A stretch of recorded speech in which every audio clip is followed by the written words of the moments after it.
There's a certain kind of tired that only a late-night drive home can give you. The kind where the world feels thin, and you start to see things in the corner of your eye. That night, I saw something in my rearview mirror that wasn't a trick of the light. It was past midnight. My shift at the warehouse had ended, and all I wanted was my bed. The old sedan hummed along deserted suburban streets. The air was thick with the smell of damp asphalt and distant, dying leaves. Street lamps flickered, casting long, dancing shadows. I'd felt that prickle on my neck all night, like someone watching, but dismissed it as exhaustion. Just the usual late-night paranoia. My rearview mirror, loose and vibrating, blurred the dim view of the empty backseat. It was just me, the road, and the quiet hum of the engine. Or so I thought. I pulled up to a red light, the only car at the intersection. The silence felt heavy, punctuated by the rhythmic tick of the turn signal.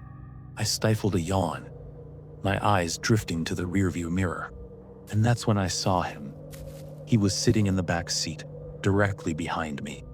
Upright, unnaturally rigid. His face was pale, almost translucent in the faint dashboard glow.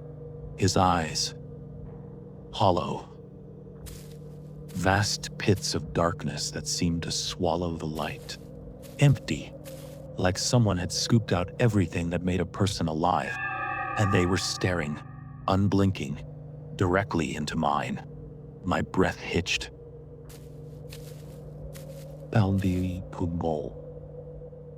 My breath hitched. My heart hammered against my ribs. I squeezed my eyes shut, then snapped them open, convinced it was a hallucination. But he was still there, his gaze unwavering. Those hollow eyes boring into my soul. A cold dread spread through my chest. Slowly, agonizingly, I turned my head. The back seat was empty, utterly, completely empty. Just the familiar, mundane interior of my car.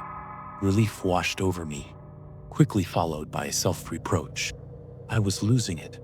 I turned back to the road, hands trembling. But as my eyes flickered back to the rearview mirror, a gasp escaped my lips. He was still there, the man with the hollow eyes. And now, a faint, chilling smile stretched across his pale lips. It was the smile of a predator. The red light seemed to stretch on forever.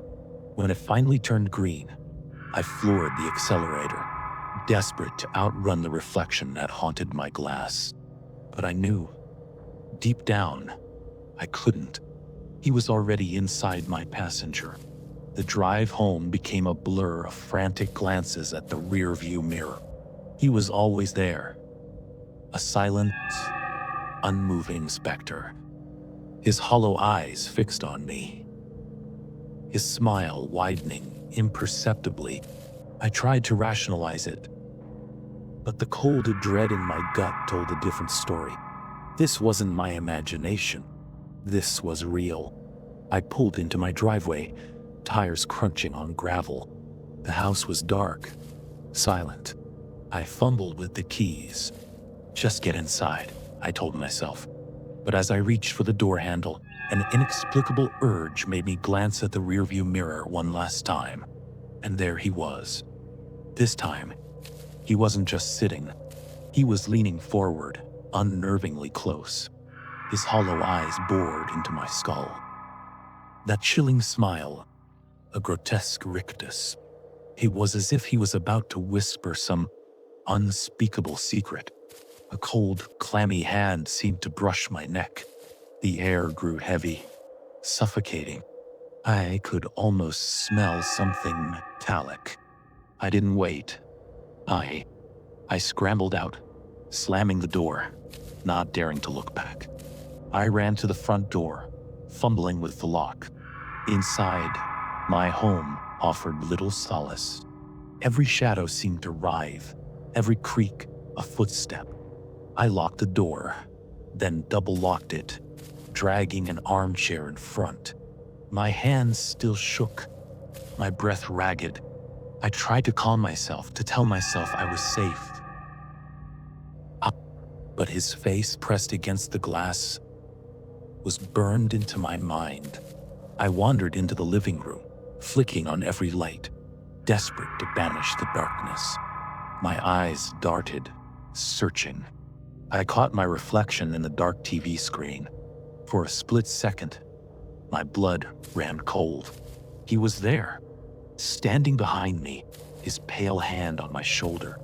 His hollow eyes, reflecting in the glass, were no longer smiling. They were filled with a terrifying hunger. I spun around, a choked cry escaping. But there was nothing, just the empty space. But the fear was no longer outside. It was inside. It was with me. Panic, cold and sharp, set in. He was in the reflections. That was his weakness and his strength. Every mirror, every window, every polished surface was a potential doorway. I grabbed old blankets, sheets, anything, and began covering every reflective surface. The large living room mirror, framed pictures, windows, even the coffee table. I worked with desperate urgency. Each covered surface felt like a small victory, a thin barrier against the terror. A fragile relief settled over me. I was safe. I had banished him. I walked into the bathroom, body aching, mind racing. In my haste, I'd missed one. A small, ornate hand mirror sat innocently on the counter. I picked it up, my reflection staring back, tired and haunted. And then, sickeningly, another face emerged behind mine. The hollow passenger. His face was no longer smiling.